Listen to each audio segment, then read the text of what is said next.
बच्चे बहुत चंचल होते हैं। हम अनजाने में कभी स्टेयर्स का दरवाज़ा खुला रह गया, कभी कुछ दवाइयाँ पड़ी रह गई, कभी गर्म पानी पड़ा रह गया, कभी इलेक्ट्रिक पॉइंट्स एक्सपोज रह गए, और बच्चा चलते चलते या उसके आसपास जाने पे उसको जब छू लेता है तो एक भारी हादसा हो जाता है। Accidents, electric accidents due to fire, accident due to falls, accidents due to over and injections of medicines, and accidents due to many toys which are not age appropriate.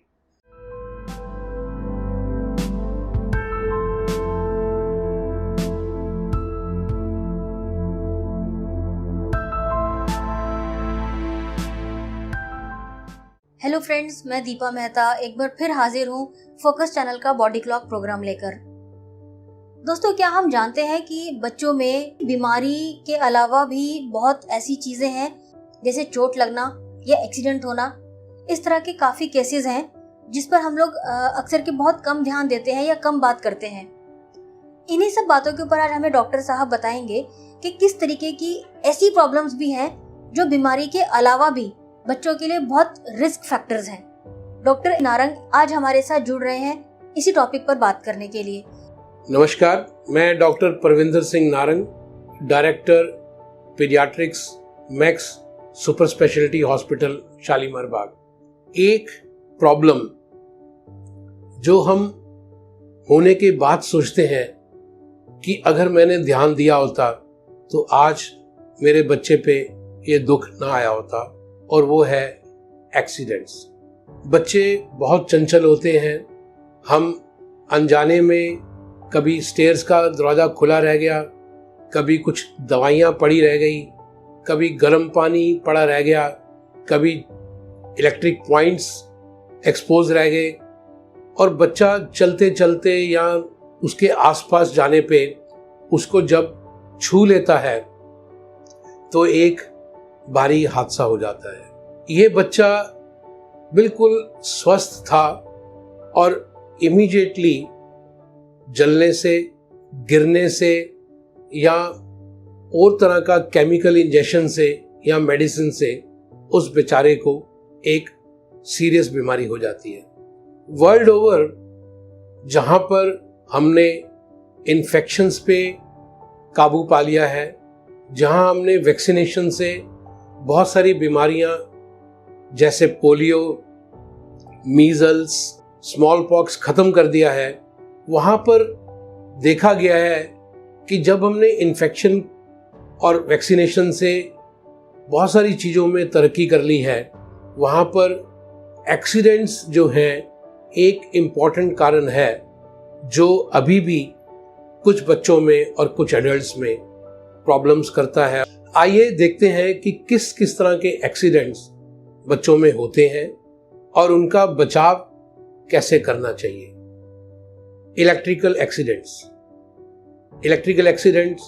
अगर कोई तार एक्सपोज रह गई, कोई स्विच जिनमें आपने protector नहीं लगाया हुआ, तो बच्चा उसके छेद में उंगली डाल के अगर स्विच को ऑन कर देता है तो उससे उसको करंट पड़ सकता है।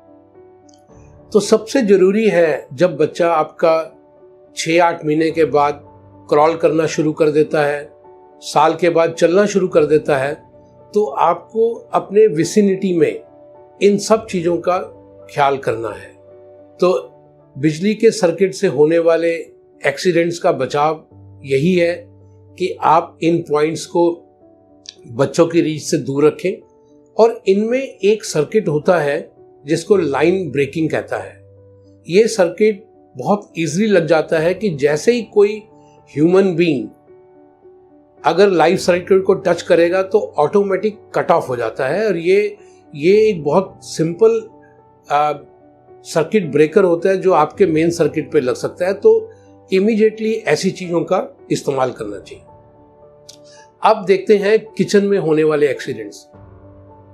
किचन में होने वाले एक्सीडेंट हमेशा ज़्यादातर चूल्हे में आग रह गई या गर्म पानी या कैटल, या बच्चे ने किसी चीज का हैंडल खींच लिया और वो सारा उस पर गिर गया और उससे उसको बर्न्स होते हैं। तो अगेन बच्चों को कभी भी अकेला ना छोड़ें, और खासकर किचन में जहाँ पर ये चीज़ें कई बार उसकी रीच में आ जाती हैं, तो वहाँ तो बिल्कुल भी इसकी रीच से दूर रखें।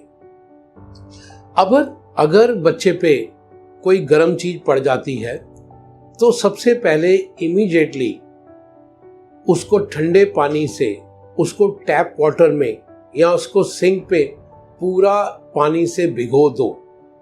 अगर हम इमीडिएटली गर्म पानी या गर्म दूध पड़ने पे इमीडिएटली पानी डाल देंगे तो हम उस पे स्किन पे होने वाली डैमेज को काफ़ी हद तक कम कर सकते हैं। और पानी इतनी देर तक डालो ताकि उसका जो बॉडी पे जो भी चीज़ लगी रह गई है वो पूरी तरह से हट जाए। तो गर्म चीज़ों से दूर रखो, फायर से दूर रखो, और ऐसा होने पे इमीडिएटली उसको पकड़ लो। तीसरे एक्सीडेंट्स होते हैं वॉशरूम्स में, बाथरूम्स में।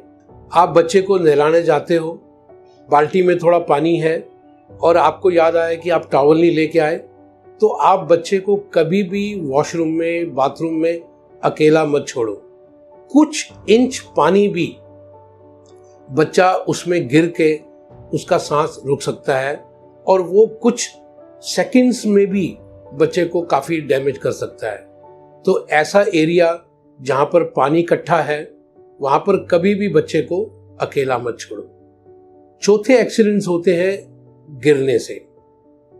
दरवाज़ा खुला रह गया, बच्चा चलता हुआ दरवाजे तक गया और जीने में जाके गिर गया। तो जहाँ पर छोटे बच्चे हैं वहाँ पर आपको स्पेशल डोर स्टॉपर इस्तेमाल करें ताकि बच्चा उसको खोल ना पाए। और स्टेयर्स में भी आप स्टेयर गार्ड लगा सकते हैं जिससे बच्चा स्टेयर्स में गिर ना पाए। तो ये जरूरी है। उसके बाद बच्चा गिरता है खिड़की से और ग्रिल से। तो इन खिड़की और ग्रिल्स पे भी आपको हमेशा इनको बंद रखना है। और खिड़की और ग्रिल, अगर बच्चा बेड पे चढ़ के या स्टूल पे खड़ा होकर अगर खिड़की तक पहुंच सकता है तो वो खिड़की सेफ नहीं है। तो आपको इन चीज़ों पे भी ध्यान देना है। बहुत सारे टॉयज होते हैं जिनमें छोटे छोटे बीड्स होते हैं, छोटे छोटे टुकड़े होते हैं। उन टॉयज में भी एक बहुत बड़ा डेंजर है क्योंकि बच्चा उन टुकड़ों को तोड़ता है, अपने मुंह में लेता है और उससे उसको चोकिंग हो सकती है। तो जो टॉयज हैं, मोस्टली टॉयज अगर आप एज अप्रोप्रिएट लोगे तो आपको ऐसी दिक्कत नहीं आएगी। हर टॉयज पर एक सेफ्टी नॉर्म्स होती हैं और 2 साल से छोटे बच्चों को टॉयज नहीं देने चाहिए जिनमें छोटे छोटे बीड्स या टुकड़े हो, क्योंकि वो मुंह में डाल के उनको स्वॉलो कर लेगा या उनसे चोक हो जाएगा। उसके बाद आता है बहुत सारी मेडिसिन हैं। हम मेडिसिन की रीच को ऐसे रखें कि बच्चा दवाई वाली अलमारी तक ना पहुंच पाए। और उन मेडिसिन में स्पेशली जो मेडिसिन होती हैं जो हाइपरटेंशन की, हार्ट की, डायबिटीज़ की, डिप्रेशन की और मेंटल एंजाइटी की, ये मेडिसिन की एक गोली भी छोटे बच्चे के लिए काफ़ी खतरनाक सिद्ध हो सकती है। बहुत सारे पेरेंट्स जब दवाई देते हैं तो ध्यान नहीं देते हैं कि दवाई की एक्सपायरी है या नहीं है, वो दवाई ओरल की है या लगाने की है, या उस दवाई को बच्चे को नहीं देना। तो 5 चीज़ें आपको चेक करनी है। दवाई सही है, कितनी मात्रा में देनी है, क्या वो दवाई लगाने की है कि खाने की है, क्या वो दवाई बच्चे के लिए है या नहीं है, और वो डॉक्टर से सलाह से ही देनी है। अगर हम इन सब चीज़ों का ध्यान देंगे तो हम बहुत सारे एक्सीडेंट्स को बचा सकते हैं। तो एक बारी मैं फिर दोबारा से बोलूँगा, accidents, electric accidents due to fire, accident due to falls, accidents due to over and injections of medicines and accidents due to many toys which are not age appropriate. अगर हम इन सब चीज़ों का ध्यान दें तो हम एक्सीडेंट्स को रोक सकते हैं।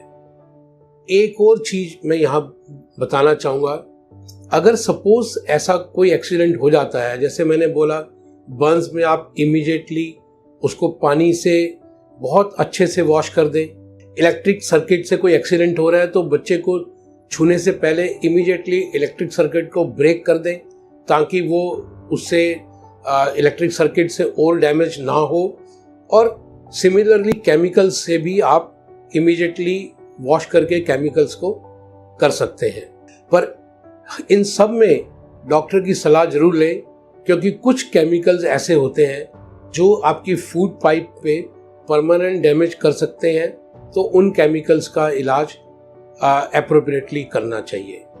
तो अगर हम अपनी इन चीज़ों का ख्याल रखेंगे तो एक्सीडेंट जो हमेशा एक हेल्दी बच्चे को पकड़ता है, तो हम इन चीज़ों से उन बच्चों को स्वस्थ रख पाएंगे और ऐसे हादसे होने से हम बच पाएंगे। एक स्पेशल वार्निंग मैं अपने सभी पेरेंट्स को एक्सीडेंट प्रिवेंशन में देना चाहता हूँ कि वॉकर्स का प्रयोग बहुत सालों से हो रहा है, पर मैं आपको बताना चाहता हूँ कि वॉकर टॉय सेफ्टी एक्ट में नहीं आता और करीब करीब पिछले 25 साल से वेस्टर्न कंट्रीज़ में वॉकर का मैन्युफैक्चरिंग और वॉकर की सेल टोटली बैन है। वॉकर सेफ्टी एक्ट में क्यों नहीं आता? बिकॉज वॉकर से बच्चा जब वॉकर को चलाता है तो कई बार उसमें इतना मोमेंटम आ जाता है कि वो उसको रोक नहीं पाता और वो स्टेयर से या हाइट से गिर जाता है या उलट जाता है। तो walker are not at all to be given to children, and walker से कोई बच्चा जल्दी नहीं चलता। अगर बच्चा जल्दी चलता है तो वो आपके अच्छे पौष्टिक आहार से, न्यूट्रिशन से और डेवलपमेंट से।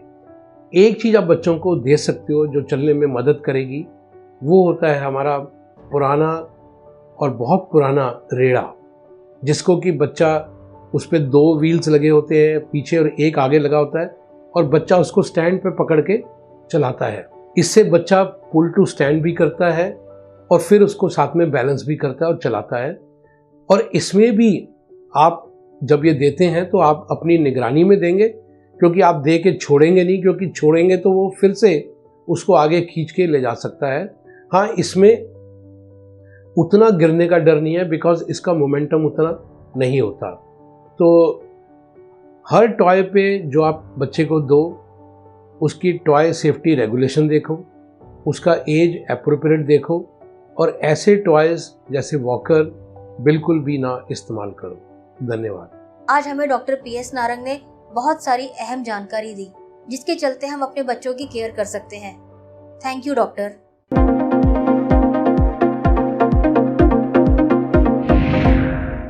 सेहत से जुड़ी ज्यादा से ज्यादा जानकारी हासिल करने के लिए देखते रहिए फोकस हेल्थ चैनल। किसी खास जानकारी के लिए कमेंट करें।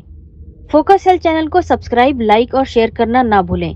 इसके साथ ही बेल आइकन को टच करें ताकि समय पर आपको सभी नोटिफिकेशन मिलती रहें।